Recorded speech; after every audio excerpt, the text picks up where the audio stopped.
Quisiera hacer un poco de repaso esta mañana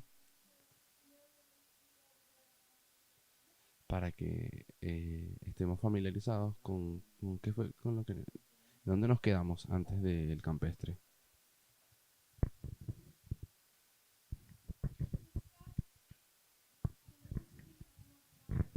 Hemos discutido la historia de Babilonia moderna y entendimos que, así como Israel moderno viene en dos partes, y al considerar esa historia, primeramente la de Israel, hay una historia alfa y una omega. Y en la historia del alfa tenemos los tres mensajes angélicos. Y esos tres mensajes angélicos fueron para su generación, específicamente. Fueron verdad presente. Por lo que cuando consideramos los mensajes de Fátima, a los cuales no hemos visto en gran detalle todavía,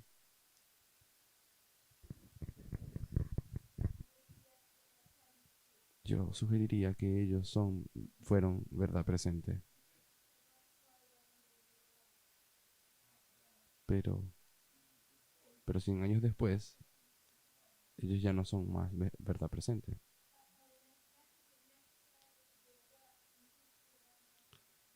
sino que esos mensajes estaban hechos específicamente para hacer una obra en ese año, 1917. Y es alrededor de esa historia donde tenemos las guerras mundiales, el Tratado de Letrán, el levantamiento de dictadores en toda Europa.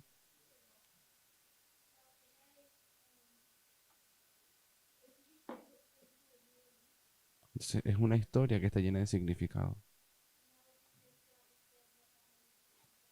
Y lo que tenemos que hacer es comprender qué significa para nuestro tiempo. Cuando llegamos a nuestros estudios,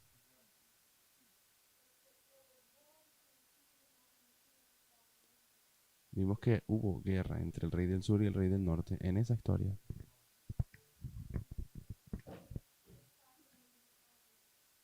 Tal como la hay en nuestra historia.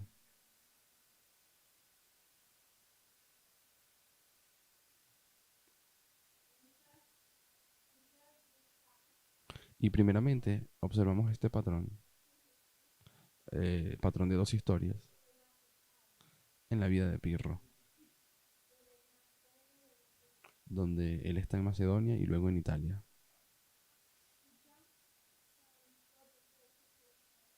En el campestre saltamos algunas lógicas bastante rápido.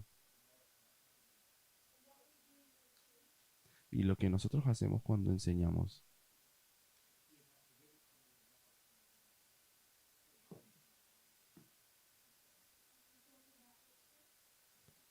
hablamos de ipso, Heraclea, Asculum y Benevento.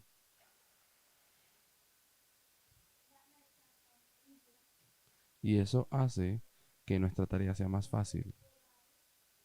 Si solamente logramos ver las cuatro batallas y todavía, ¿cuál es el problema con este modelo?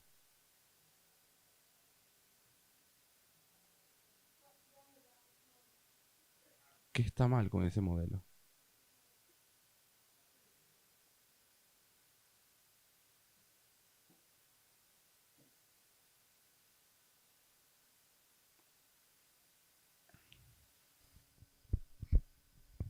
A Batalha de Ipso não aconteceu. é,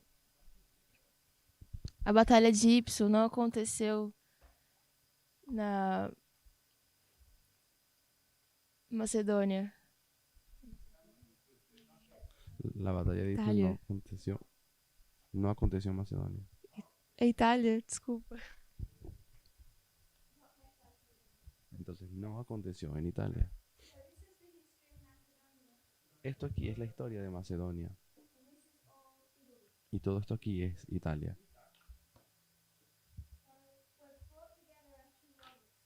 Entonces nosotros hemos mezclado nuestras dos líneas. Y lo hacemos así porque ya es más fácil entonces observar las cuatro batallas. Porque no hay ninguna batalla entre Demetrio y Pirro. Y esta historia vieja, ya la discutimos cuando comenzamos a discutir sobre Pirro en Macedonia. Es una historia de falla. Así que es fácil saltar a este modelo, traer la primera batalla y luego mezclarla con la historia del éxito. Entonces yo quisiera repasar nuestras historias de Macedonia e Italia, solo las partes relevantes.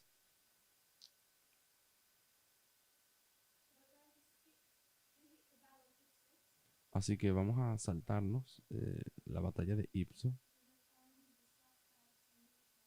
porque ya discutimos ella en un detalle,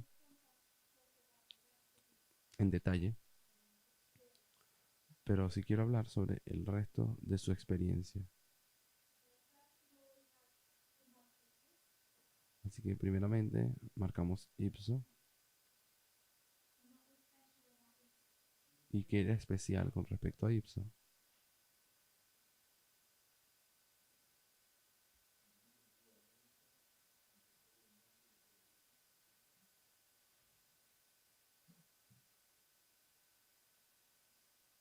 La batalla de Ipso fue el momento en el que hubo una alianza entre el rey del norte y el rey del sur.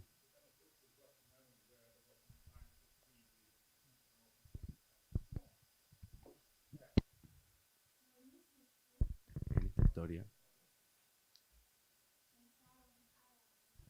ellos comienzan como aliados y amigos.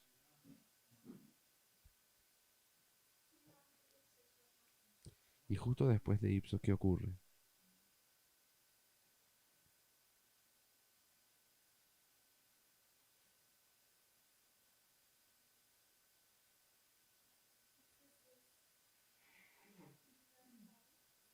Ipsos es la primera batalla. Son amigos.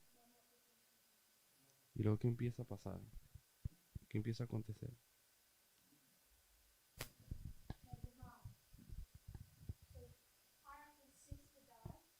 Entonces, la hermana de Pirro muere. Estaba casada con Demetrio. Demetrio se está haciendo cada vez más fuerte. Y se ha convertido cada vez más en una preocupación para Pirro.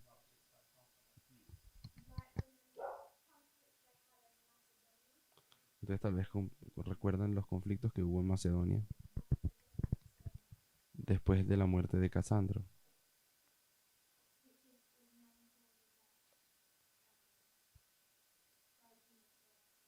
que es una de las causas principales que hace que esa alianza se rompa.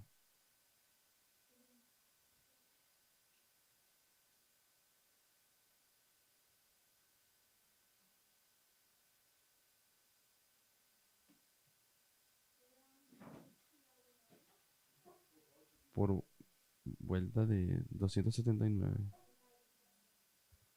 Pirro invadió Tesalia.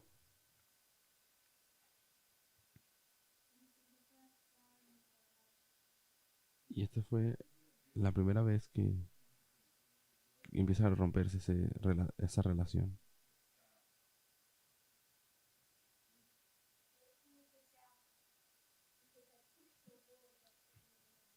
Porque el rey del sur hizo guerra contra el rey del norte. Así, ¿quién es el antagonista?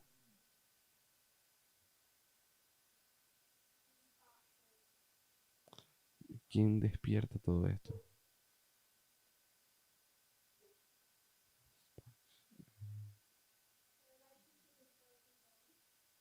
la relación se rompió después de la batalla de Ipso. Van a ver. ¿Quién comenzó este conflicto entre los dos? In desert. What?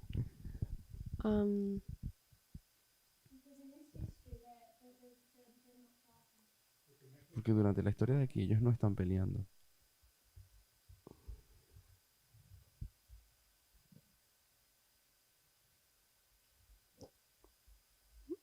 I think I don't remember.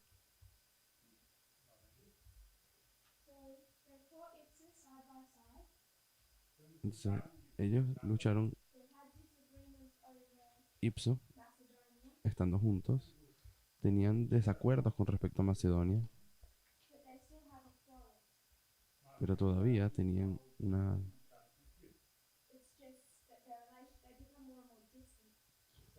no se había quebrado la alianza, solamente que se habían hecho más distantes. Pero cuando tú quieres marcar a alguien como siendo el antagonista y el otro, el que se defiende,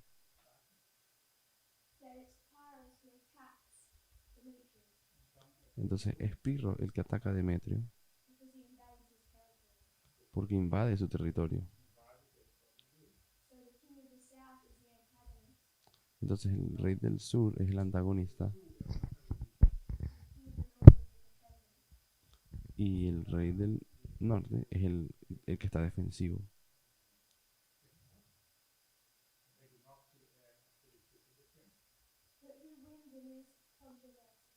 Pero ¿quién gana en esta controversia?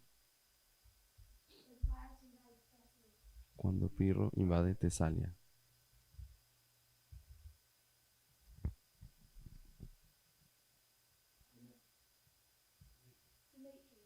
Demetrio.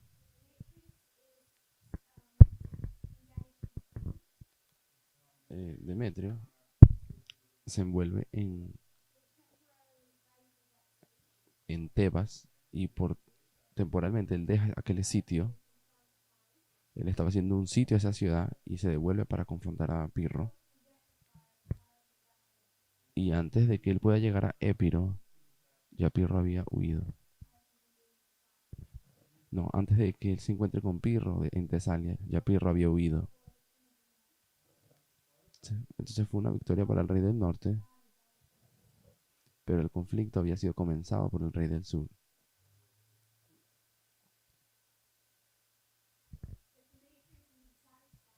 Pero Demetrios no está satisfecho con eso, de solamente dejarlo ahí. Él va a intentar entonces contraatacar. ¿Y qué hace?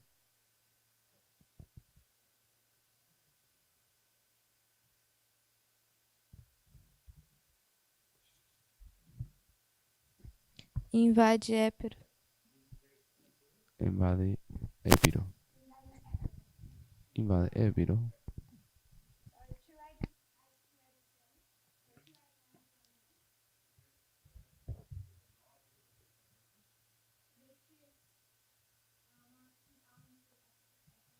...289, 288... Demetrio lleva su armada o su ejército a Épiro. Y luego, ¿qué tenemos? ¿Quién es el antagonista?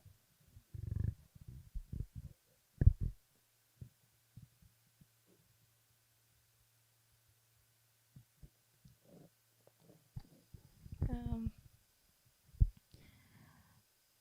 Pirro, ele não tá em Épiro quando o Demétrio invade.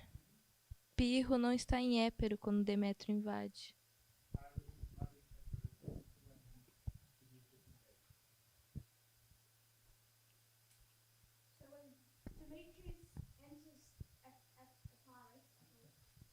Cuando Demetrio entra en Épiro,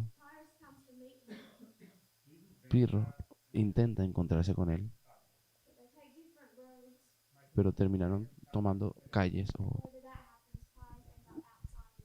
o caminos diferentes, o como sea que haya ocurrido, Pirro termina estando en otro lugar.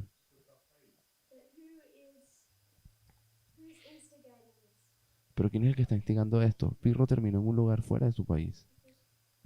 Demétrio. Pero ¿quién está causando el problema? Es Demetrio el antagonista. Entonces ahora tenemos al rey del norte viniendo en contra del rey del sur. ¿Y quién gana esa batalla? Rei do Norte. La gana el rey del norte. Pirro está muy débil para responder.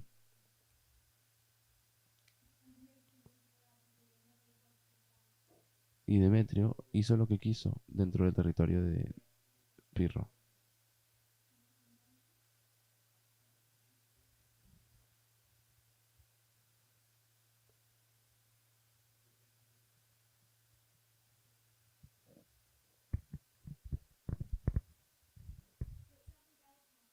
Pero hay algo más que ocurre aquí. Pirro sí se encuentra con alguien y lucha con alguien. Ele, no meio do caminho, ele encontra um grupo de soldados de Demétrio. E ele luta apenas com o general e ganha.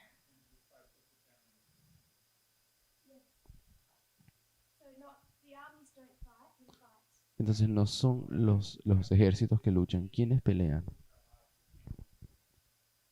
É o Pirro e o general.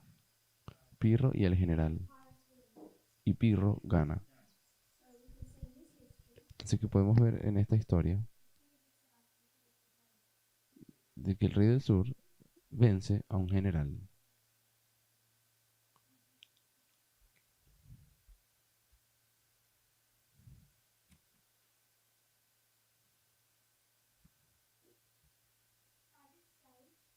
Para este punto de la historia, Demetrio ya se ha hecho bastante poderoso y ha levantado una fuerza naval muy fuerte.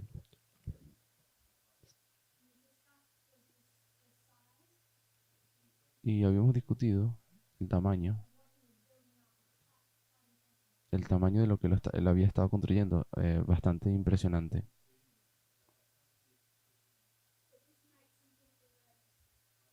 Pero esto deja a las personas nerviosas. ¿Y quién se pone nervioso?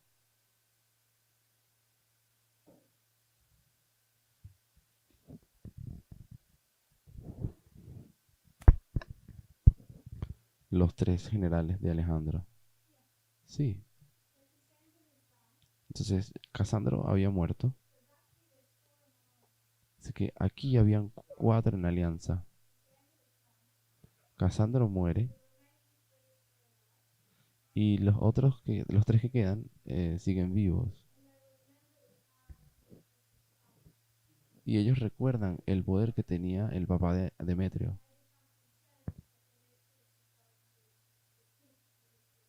Entonces están preocupados de que Demetrio vaya a repetir la historia de su padre. Y lo quieren detener ahora antes de que se haga más fuerte. Así que, ¿qué hacen ellos? Ellos envían una carta para Pirro y le piden que se una con ellos. Así que después él se une a ellos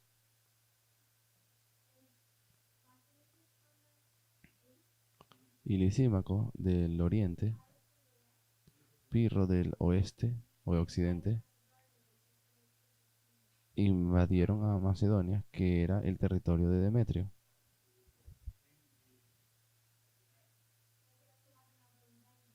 Luego tenemos entonces otra invasión.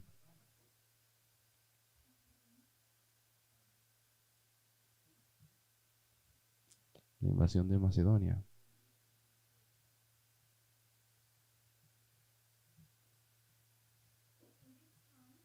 Y esta vez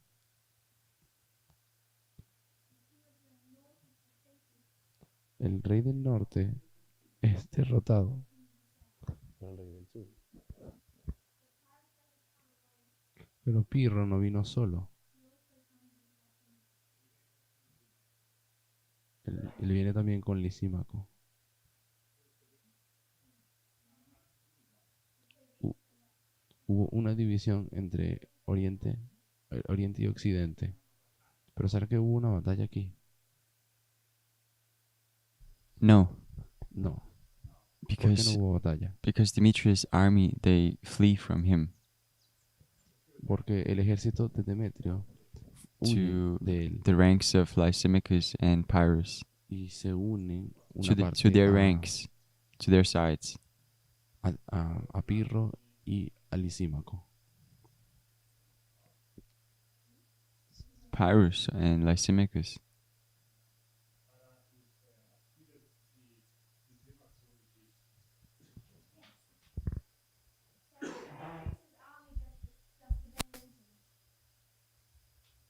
Entonces, el ejército de Demetrio lo abandona.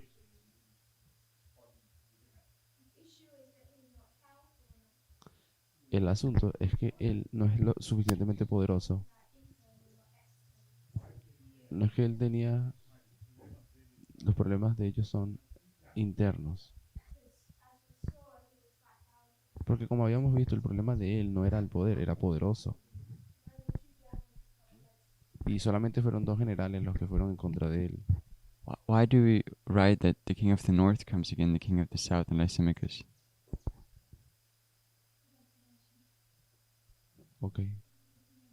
Es el rey del sur el que va contra el rey del norte.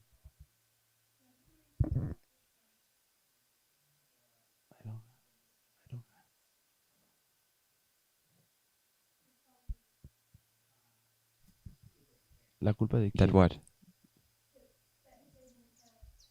¿Por qué es que ocurre esta división entre Oriente The y split? Occidente? Or the No, digo la batalla, pero no es la batalla. so that's because of the fear of the 3 allies. Por el miedo de... ¿Quién es el que va contra quién?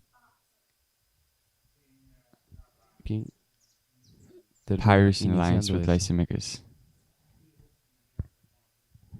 Pirro en alianza con los otros 3. Así que esta es una primera batalla. Una caída del rey del...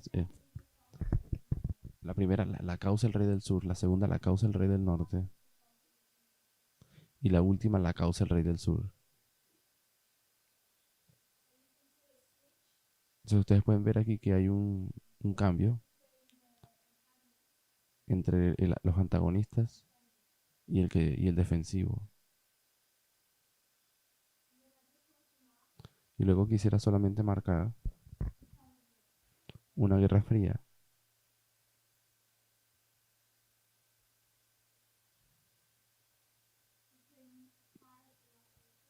entre Pirro y Lisímaco,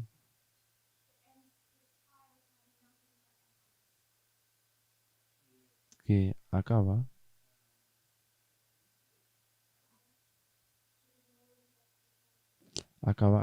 que Pirro pierde todo ese territorio extra que había ganado y quedándose solo con Épiro. Para este punto, él todavía tiene Épiro.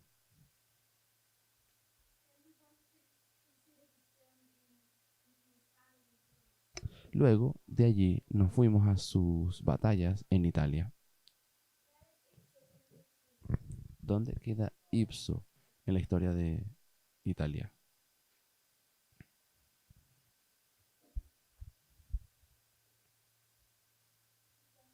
Hermana Jessica.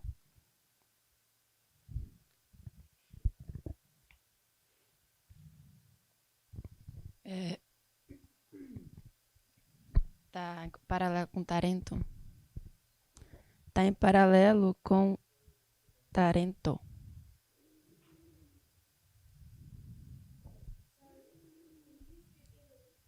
En la historia de Italia, ¿dónde ocurre la batalla?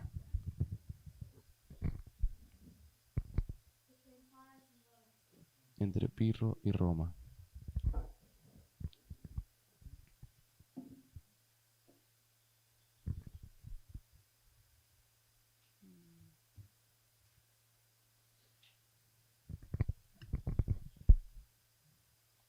posso estar errado, mas quando Roma vai defender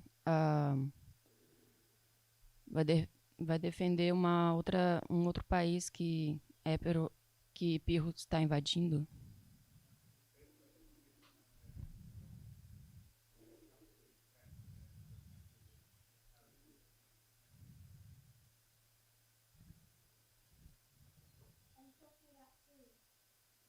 Estás hablando de Turio. Isso.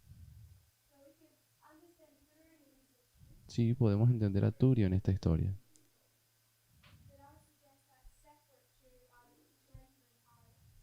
Pero yo diría que eso está separado con el asunto de Tarento y Pirro.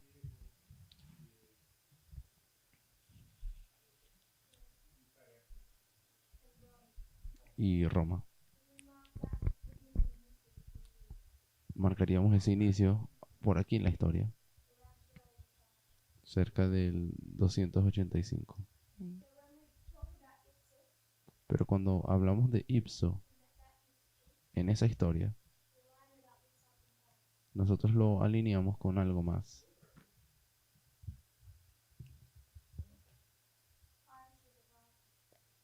Pirro, la llegada de Pirro. Supongo que mi pregunta era un poco confusa. Porque yo no creo que hubo una batalla para que... No existe ningún Ipso en la batalla en Italia. Porque cuando Épiro y Roma luchan,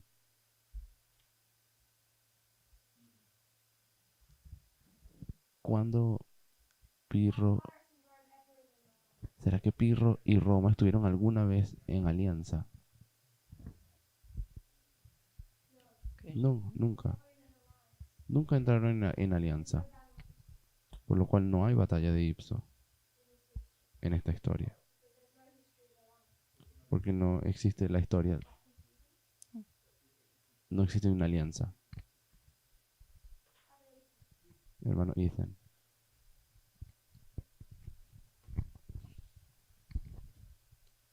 What does it say uh, below Macedonia? ¿Qué dice debajo de Macedonia? No. I mean, Epirus. It says King of the South and... No, Epirus. In Epirus. Yeah. Right there, it says King of the South or defeats. Vence general. ¿Está bien hasta ahí? Thank you. En esta historia de Italia no hay Ipso. No hay una primera batalla en la cual ellos están en alianza. El propósito de este repaso que estamos haciendo es discutir acerca del conflicto entre ellos. Así que yo quiero saltarnos esa historia. Y quiero ir directamente a las batallas. Pero la primera batalla es Heraclea. En esa historia, ¿quién lucha contra quién? ¿Quién es el antagonista?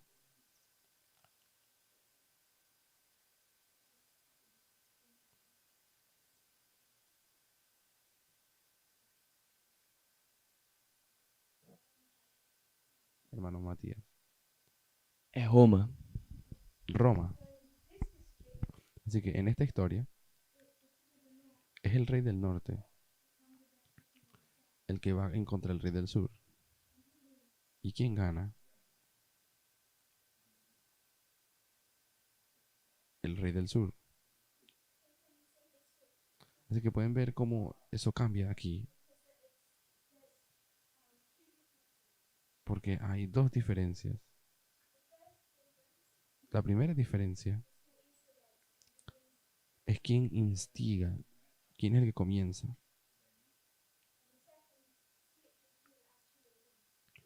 Y el segundo cambio es quién es el que de hecho gana. ¿Y por qué el rey del sur gana? Él tiene una ventaja.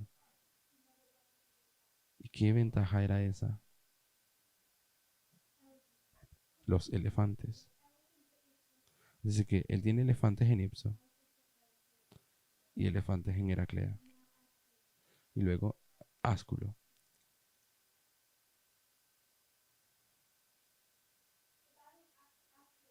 La batalla de Ásculo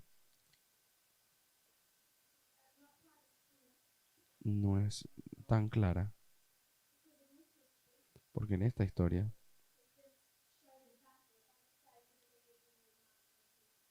solamente es mostrada una batalla, no aparece quién es el que luchó contra quién. Así que no quiero marcar un antagonista porque no está muy claro en esa historia. Ambos se estuvieron preparando para esa batalla. Lo pueden ver particularmente con esa guardia anti-elefantes que los romanos habían construido. Porque esto aquí es invierno. Roma se gastó todo el invierno preparándose para esta batalla. En esta batalla, ellos traen sus guardias anti-elefantes contra los elefantes de Pirro. Pero los elefantes de él, las máquinas anti-elefantes se quiebran y no funcionan. Pirro gana esa batalla. Así que en esta primera historia marcamos un aumento, un crecimiento militar. ¿Y quién hizo ese aumento militar? En la historia de aquí. Fue Demetrio.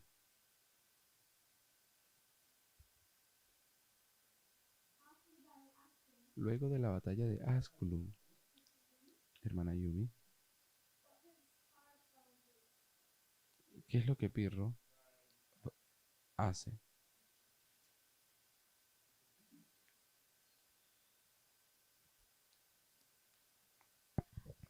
Também tem um crescimento militar. Él también se...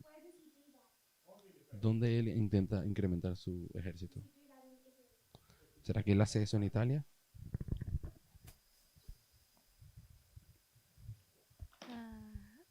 Não tenho certeza. No estoy segura. Mas eu sei que ele invade um templo. Um templo. Pero sé que él invade un templo.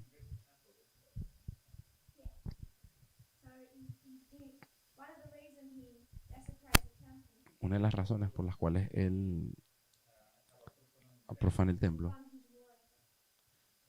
es para financiar su fuerza militar. Él quería construir una fuerza naval inmensa. ¿Y ustedes recuerdan por qué él quería una fuerza naval tan grande? ¿Qué es lo que él quería invadir? Contra Roma. Primero que nada, voy a usar este aquí. Él se encuentra por aquí. Él gana 2 batallas. Él sabe que no es tan fuerte para ganar la tercera. Así que él acepta un trabajo de Sicilia. Ellos querían venir y que los liberase. Ellos querían que Pirro los liberase ¿de quién?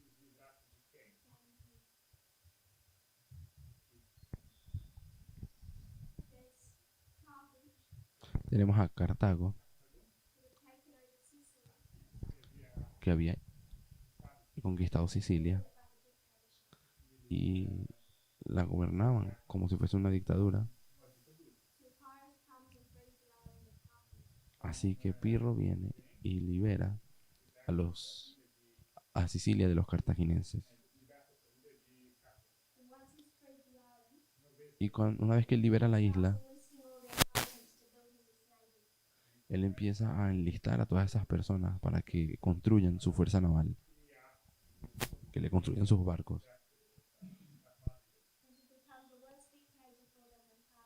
Y luego Pirro se convierte en un peor dictador que lo que eran los cartagineses.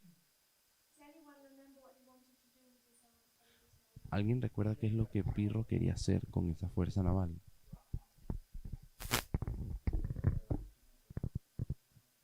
Quería atacar a Lisímaco.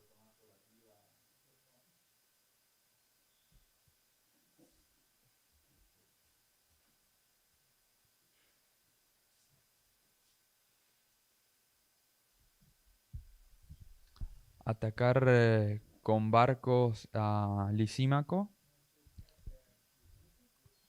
para poder ir por arriba y atacar Roma.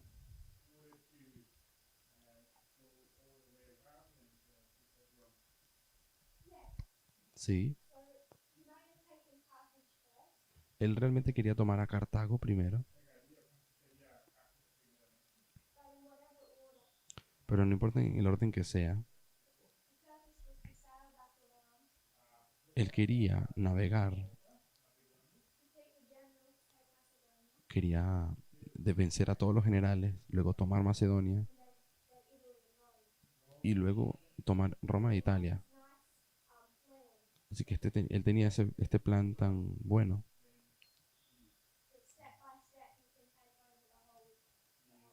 de que paso a paso él podía ir tomando, vencer a todos, tomar toda la región. Él falló con ese plan. Uno de sus problemas era que tenía pocos recursos o dinero. Su otro problema son las personas, porque se cansaron tanto de su dictadura y le piden a los cartagineses que vuelvan. Podemos también marcar la profanación del templo que él hace. Navega de nuevo a Italia para luchar su última batalla, la batalla de Benevento. ¿Quién inicia esta batalla?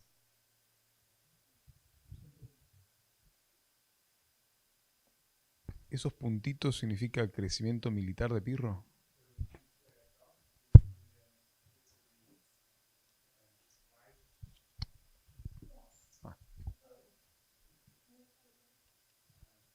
Crecimiento militar.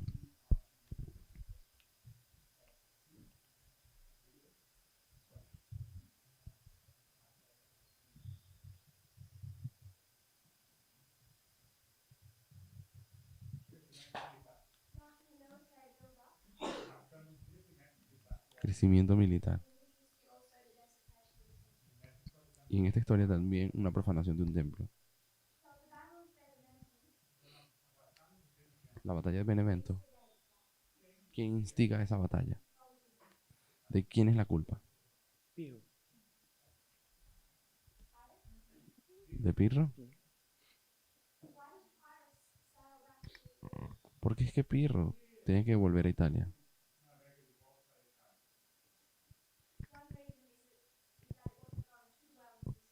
Una de esas razones es que no le estaba yendo muy bien en Sicilia.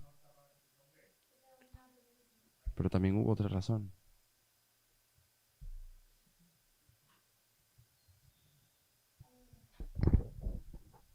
Wasn't it because that Rome attacked again, and he needed to come back to defend?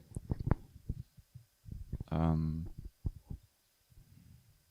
don't remember who exactly, but Rome made another attack. Roma había empezado otro I ataque. guess it was against Tarentum. Or Creo que fue contra Tarento. Es correcto. Pirro recibe un mensaje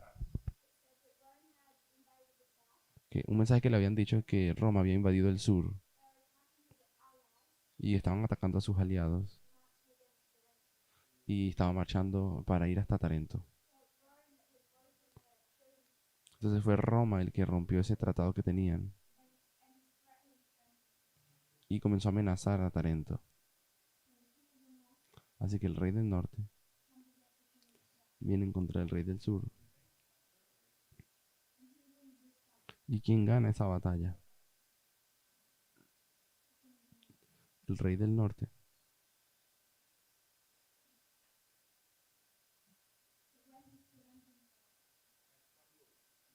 Pero cuando Tarento cae, es que Tarento cae en esta batalla de Benevento.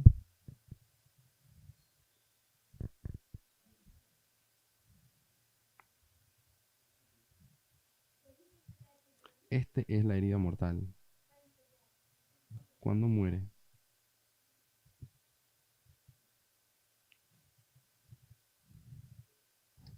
Ocorre depois, quando Pirro morre.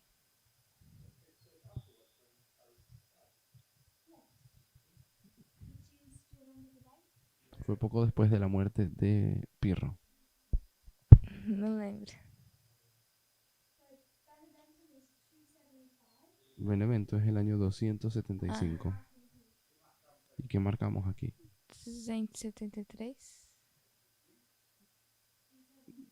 73.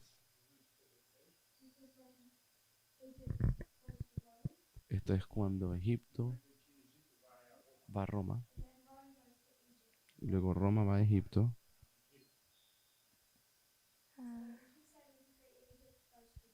Así que en 273 Roma, Egipto va a Roma. ¿Y en qué fecha Roma envía embajadores a Egipto? 272? En el año 272. Aquí es cuando Pirro muere y Tarento cae. Así que los dos están marcados en el mismo hito. Pirro muere y Tarento cae. En Benevento, Pirro todavía está vivo y Tarento todavía no ha sido tomada o conquistada. En el 272, ¿será que Roma conquistó Épiro?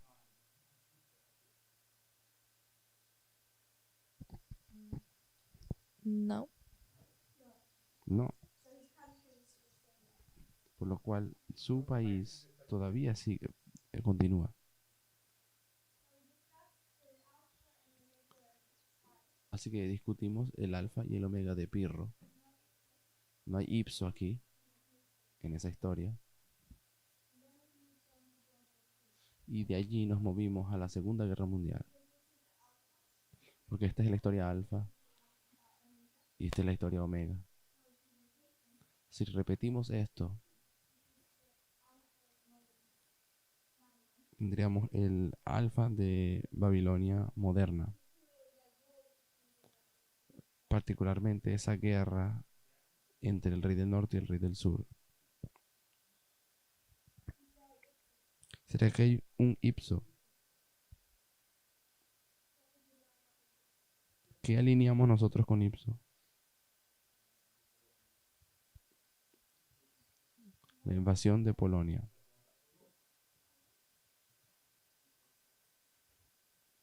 La invasión de Polonia.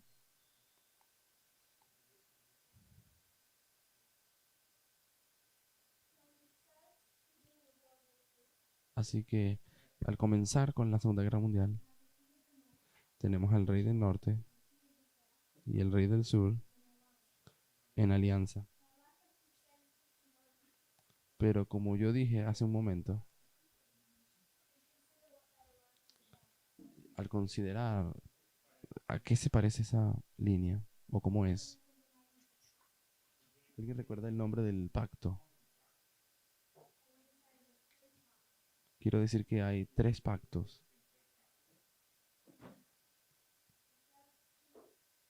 Los primeros 2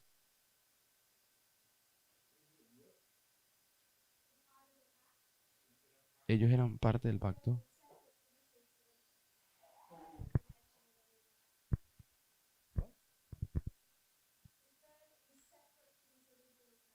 El tercero es diferente al pacto inicial. Pero ¿cuál es el nombre del pacto? Molotov y Ribbentrop.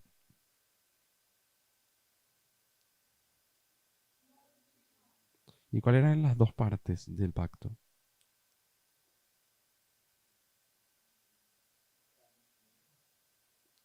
Las esferas de influencia. Voy a decir que ese es el segundo, porque eso se hizo después o de manera escondida. Así que voy a escribir el segundo, que son las esferas de influencia.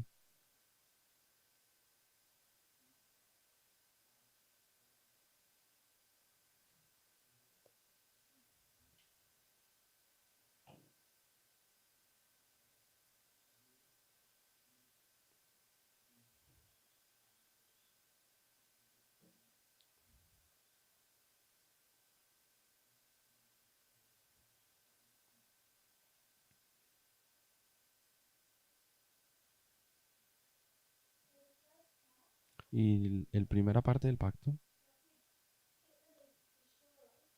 ¿qué es lo que Hitler tenía que tener de certeza antes de invadir a Polonia? That Russia, Soviet Union wouldn't attack him. De que la Unión Soviética no lo atacara. Exactamente. Así que él necesitaba paz en un frente para poder atacar el otro frente. Así que el primero fue la parte del pacto de no agresión.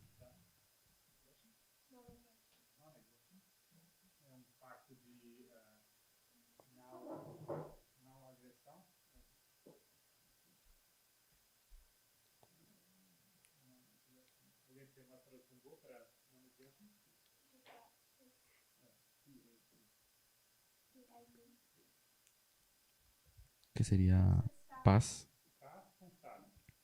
Paz con Stalin. Así que para invadir Polonia, él necesitaba tener paz con el rey del sur. Y junto con esa paz estaba la división que se hicieron ellos mismos de Europa.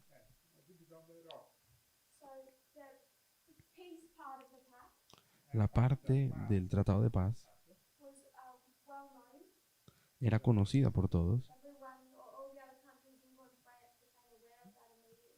Todos los demás países, Inglaterra, Francia, sabían de eso inmediatamente.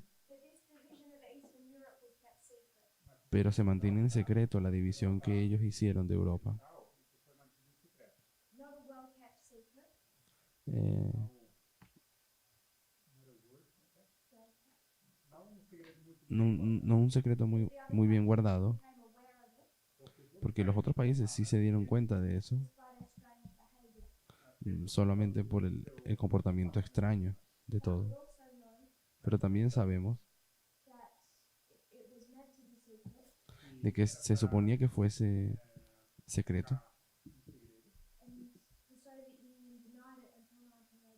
Y la Unión Soviética negó eso hasta 1989. Así que 8 días después de que se firma ese pacto, Hitler invadió Polonia. Pero la tercera parte de esta alianza que yo quiero mencionar es el comercio. Sin el comercio, Hitler no hubiese podido comenzar esa guerra.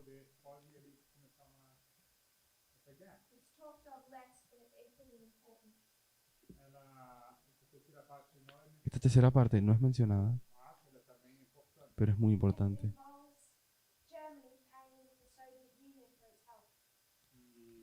Y se supone que Alemania pague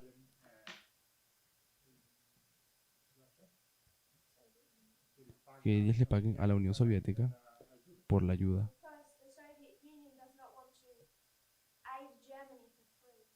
Porque la Unión Soviética no quiere ayudar a Alemania de gratis. Entonces, en esta historia, eh, entonces la Unión Soviética quiere un pago por la ayuda.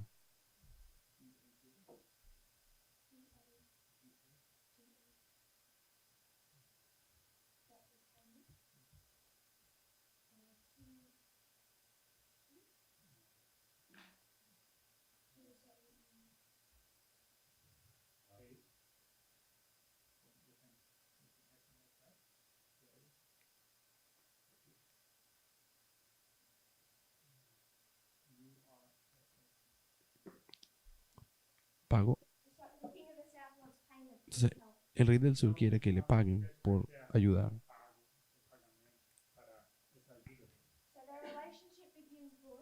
Entonces, estas relaciones comienzan bien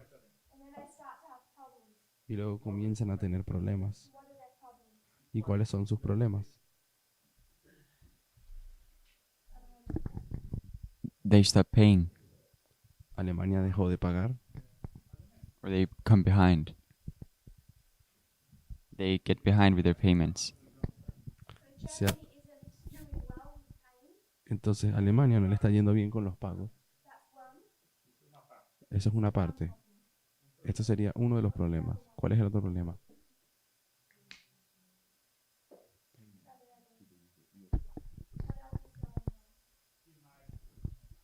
más They're estaba doing pasando too well mal? in their war with the West.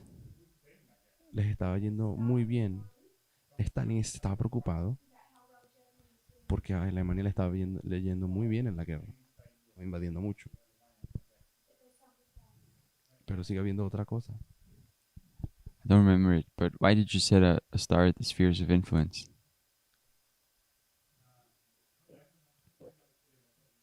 No recuerdo. Lo que está yendo mal en su alianza es eso, el pago. Pero ¿será que este es el único momento, el único problema? Porque cuando ellos se unen para resolver el problema que tenían, Stalin no le va a decir a Hitler de que mira, te está yendo demasiado bien en la guerra. Así que voy a parar de ayudarte. Ellos realmente discuten es sobre qué. Una es el pago, pero hay otro argumento. I don't remember that one.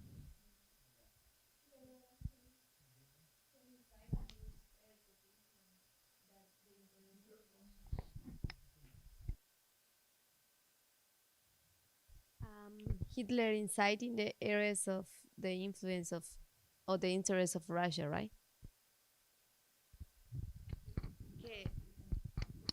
Que Hitler entra nas áreas das esferas de influência de interesse de Rússia.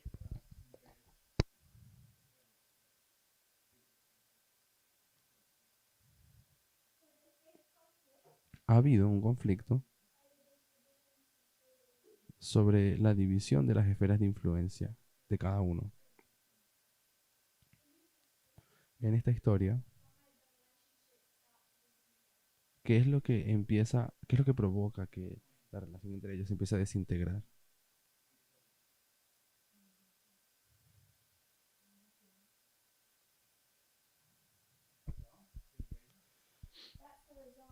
Eso sería el resultado, la invasión. Pero antes de la invasión, las relaciones ya estaban yendo mal. Y lo que está colocando tensión en esa relación era la división de Macedonia. En esta historia hay un conflicto en cuanto a la división de las esferas de influencia.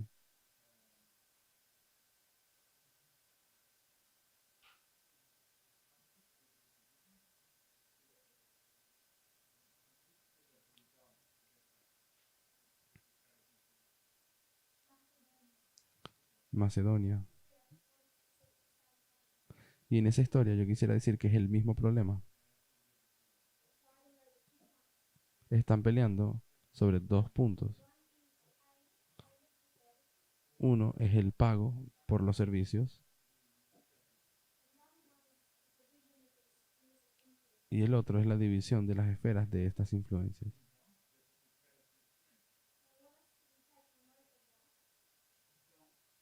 Yo quisiera que notasen eso, de que qué es lo que está pasando en esta historia. Porque esta es la historia que queremos discutir ahora. I think a good information in order to sustain the relationship going worse or between Russia and Germany Creo que es un punto importante en relación a la relación que se va empeorando is that Germany, at the same time it does the non-aggression pact with Russia, it also makes non-aggression pacts with Latvia, Lithuania, Denmark, and tries to also with Sweden, Norway, and Finland, in order to protect itself against a possible Russian invasion. hay un pacto entre no agresión entre Alemania y Rusia o la Unión Soviética, pero también Alemania entró en una alianza de no agresión con ciertos países como Finlandia, Noruega, Lituania, Latvia, Latvia. it tries to make with Finland and Sweden and Ellos intentan, con Suecia también. Él intenta hacer pactos para protegerse de una invasión del lado de esos países.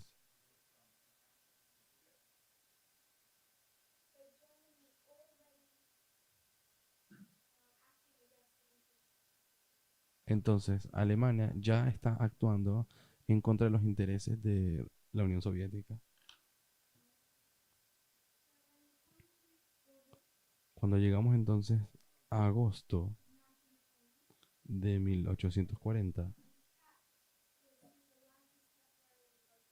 este pacto se quiebra por un momento, momentáneamente. ¿Y quién hace eso? ¿Quién lo provoca? ¿Quién pone un stop o quién detiene ese acuerdo que tenía? USSR.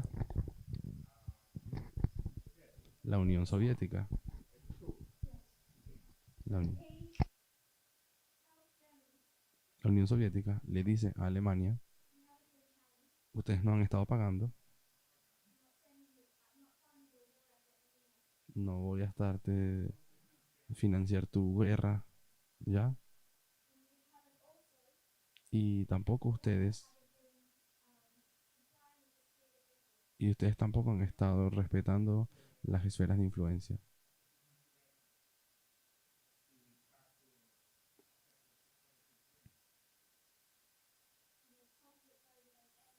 Entonces hay un conflicto sobre esas áreas.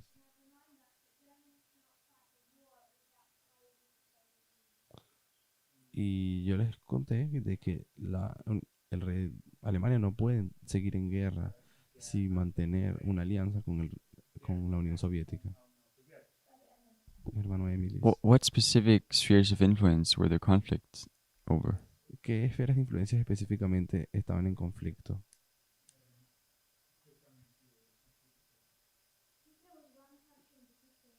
Pienso que era un país en particular, pero no lo tengo aquí en mis notas. But what happened exactly? The country is not so important, but what happened? What did Pero sí dime qué aconteció, no exactamente qué what did país. Germany do? Did they invade the country or? ¿Qué es lo que hizo Alemania? ¿Invadió un país o algo? Creo que Okay. estaban entrando en pactos con diferentes países.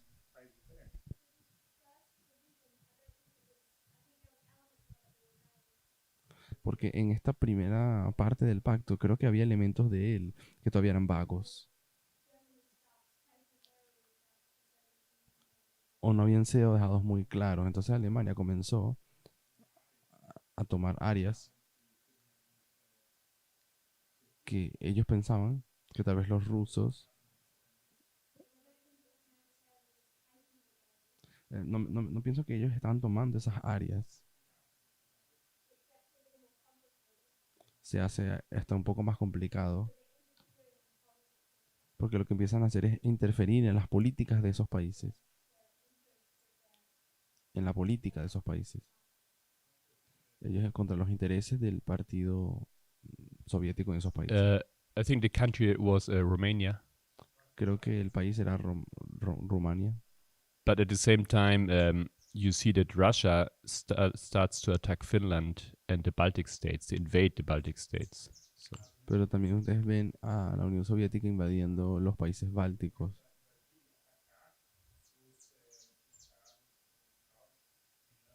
That were in this pact with Germany. So Que estaban en un pacto con Alemania.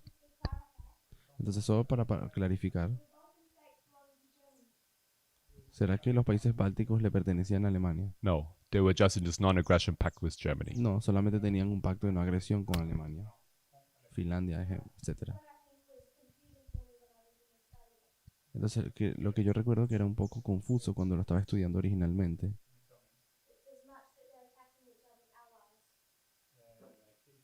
es que ellos están atacando a los aliados de cada uno.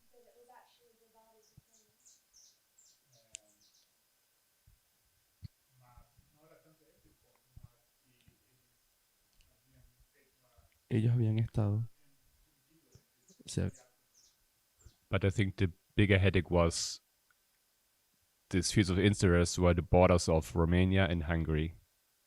Yes, this is pero pienso que el primer problema era con las esferas de influencia en las fronteras de Hungría y Rumania.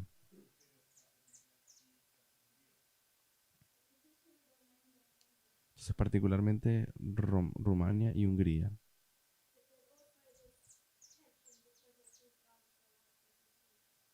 Pero también existe esta tensión en cuanto a esas alianzas, de quién entró en alianza con quién en Europa. Así que este problema solo duró un mes y luego volvieron a hacer la paz. ¿Y qué causa esa paz? Es que ellos vuelven a rediseñar Europa Oriental y la dividen entre los dos. Alemania dio ciertas indicaciones de que iba a pagar.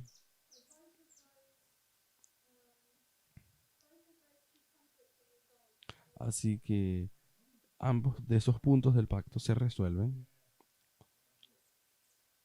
después de agosto.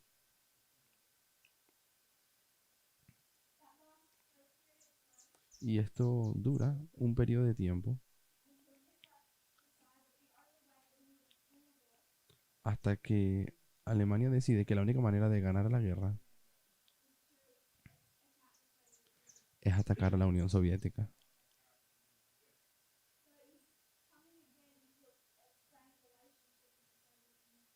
Así que ellos vienen otra vez, entran en conflicto con la relación con la Unión Soviética.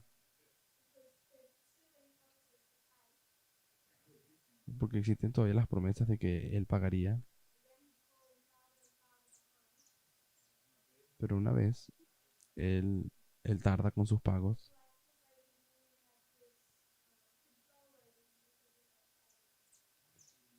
Y es como si la Unión Soviética tenía un control sobre él porque él le debía.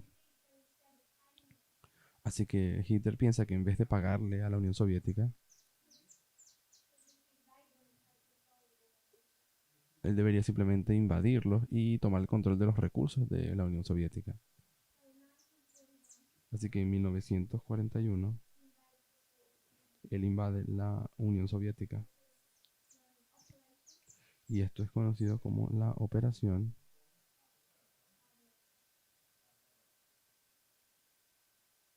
Barbarossa. Operación Barbarossa, ¿quién va contra quién?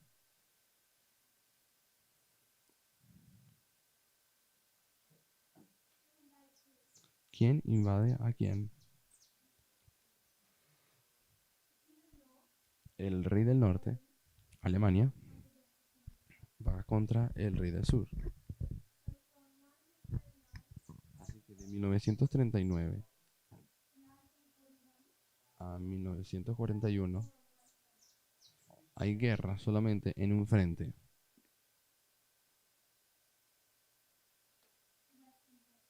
En el frente occidental.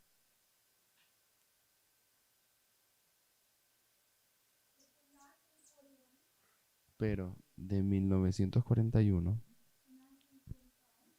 a 1945 hay guerra en otro frente, que es el oriental.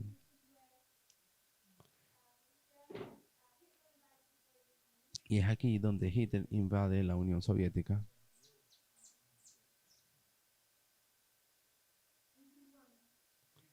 ¿Y quién ganó? Esta se hace un poco más confusa, pero en 1941 voy a marcar que son los alemanes. Ellos marcharon contra la Unión Soviética y les fue muy bien en esos primeros meses de guerra. Ellos son los que invaden en 1945. ¿Quién invade a quién?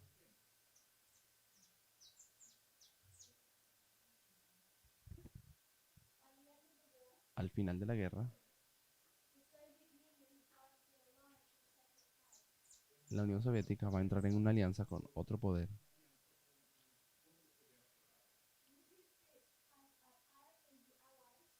En esta historia, Espirro y los aliados, particularmente Lisímaco, y en esta historia es la Unión Soviética y los aliados, particularmente los Estados Unidos. Así que en 1945 es el rey del sur o la Unión Soviética la que tiene ahora la oportunidad de invadir y marchar hasta Alemania.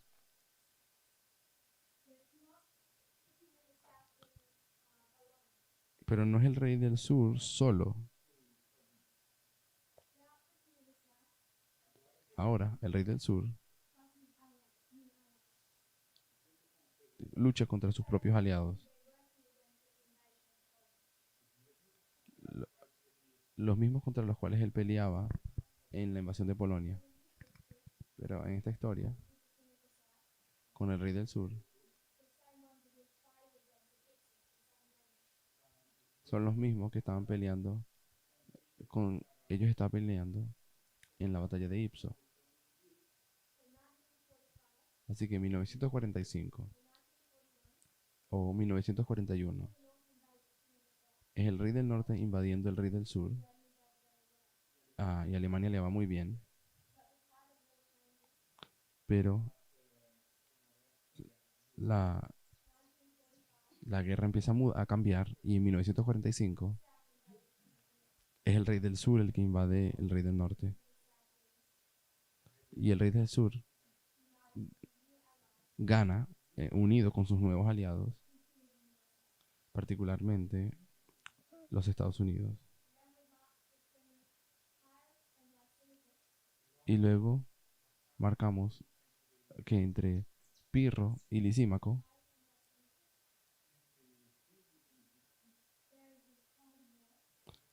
tenemos esta guerra fría. Porque este territorio conquistado fue dividido entre Oriente y Occidente. Y eso es una guerra fría entre el rey del sur y los Estados Unidos, que termina en 1991.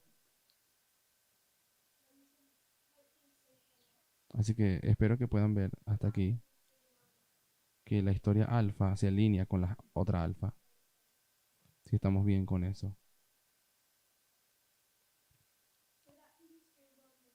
Así que esa es la historia de la Segunda Guerra Mundial. Solo quisiera que considerásemos algo.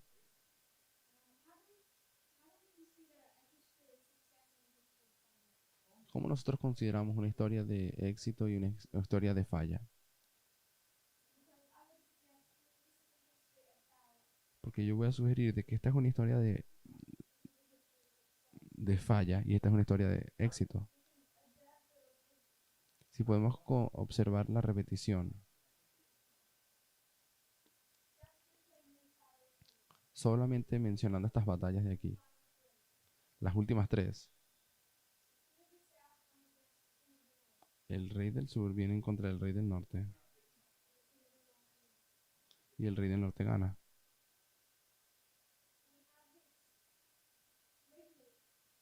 Tenemos esta repetición. De hecho, este cambio que existe entre la historia alfa y omega, de que es muy clara en el final. En la invasión de Macedonia, Pirro gana el rey del sur. Pero en Benevento es Roma el rey del norte. En 1945 es el que gana de nuevo el rey del sur. Así que existe este cambio, donde en la primera gana el rey del sur y es una falla, y en la segunda gana el rey del norte, es una historia de éxito.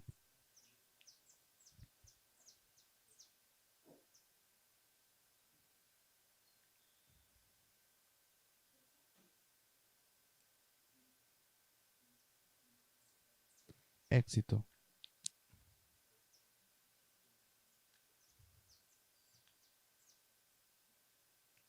Falla. Ahora, ¿cuáles son las implicaciones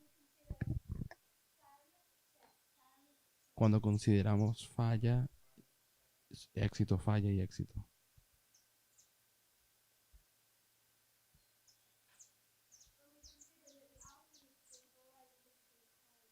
Cuando consideramos que siempre la historia alfa es una historia de falla, ¿cuáles serán las implicaciones de eso?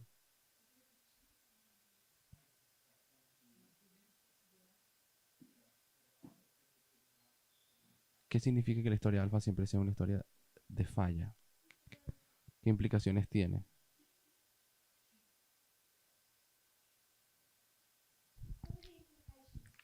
¿Cuáles serían las implicaciones? Cuando decimos que en las historias alfa es una historia de falla.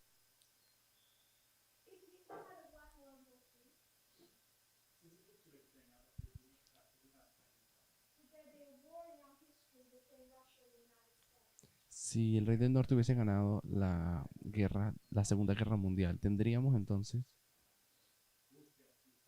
la guerra que hoy tenemos entre Estados Unidos y Rusia. Acredito que não.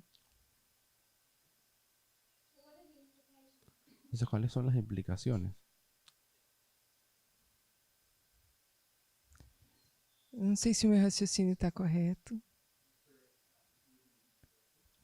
mas eu entendo que se está se relacionando com o alfa e o ômega,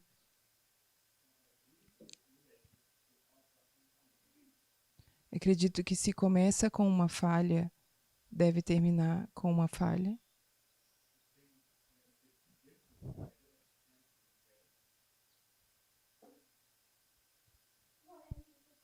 Que debería terminar como una falla.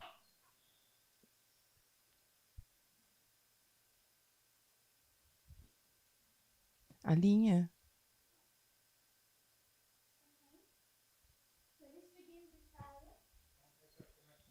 Así que esta comienza como falla y termina como falla.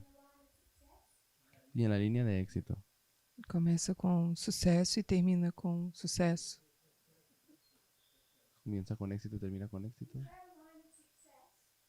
Ah, ¿Será que hay una línea de éxito?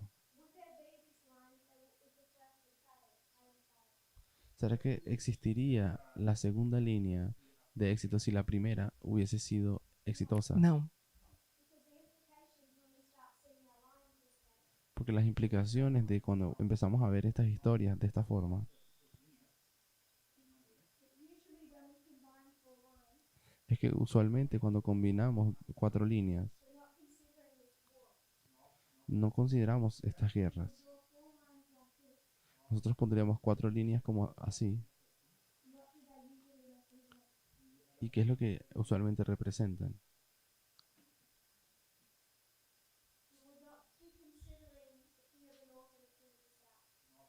No consideramos el rey del sur y el rey del norte.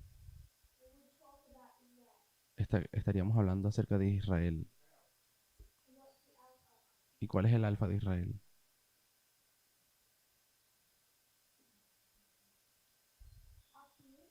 Aquí pondríamos Moisés. ¿A quién pondríamos aquí como el omega? Cristo. Jesús.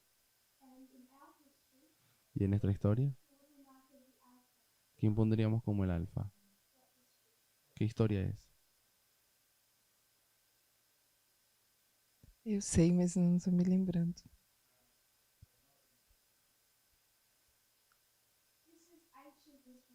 Esto aquí es Israel antiguo y este es Israel moderno. O sea, tenemos el comienzo siendo Moisés y el final Cristo. En Israel moderno, ¿quién comienza?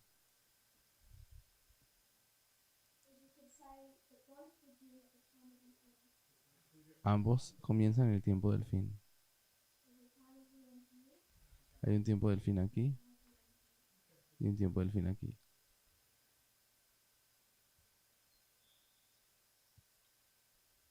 Não me lembro. Sería más fácil si en vez de llamarlo Israel moderno, yo te dijese adventismo. 1798. Ah, não, desculpa. A história de Miller. Historia millerita. Historia millerita. Y luego la historia de los 144.000. Y si la historia alfa es una historia de falla, luego tenemos que comenzar a considerar estas historias. ¿Qué es lo que es igual y qué es lo que es diferente?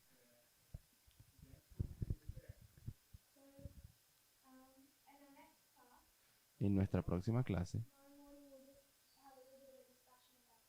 vamos a tener un poco de discusión acerca de esto.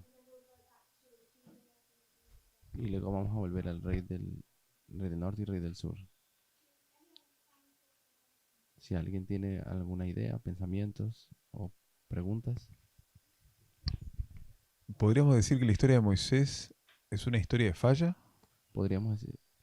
¿O que la historia... ¿O que la historia de Israel es una historia de falla?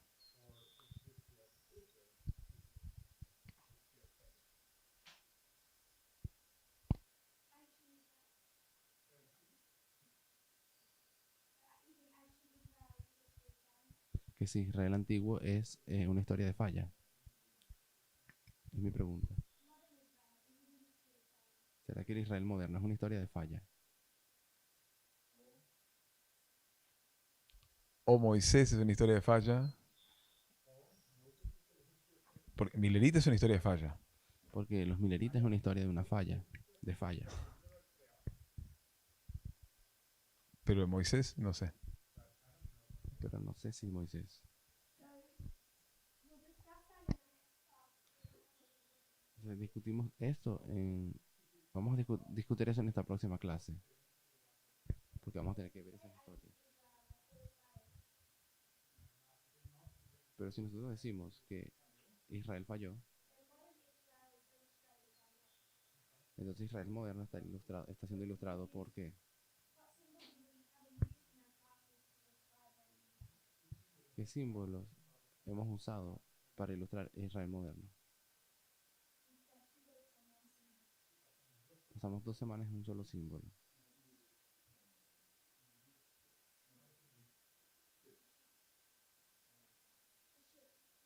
El navío. ¿Y qué tan bien le va al navío?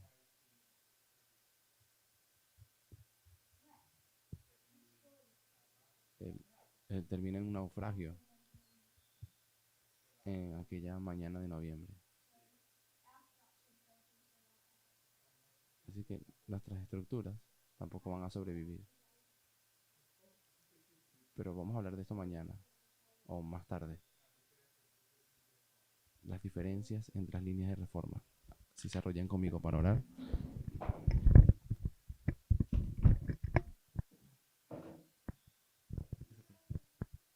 Querido Padre Celestial, te agradecemos por este nuevo día. Te pido que te podamos servir este día, que podamos meditar en nuestras mentes, pensar en tus verdades. Y te pido que en las verdades que nos des,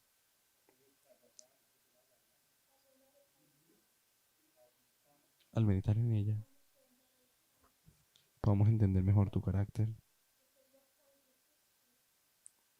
Porque de cuál es el punto de la historia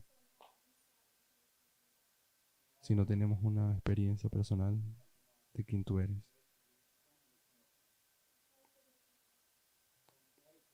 Pido por eso, Señor, en el nombre de Jesús. Amén.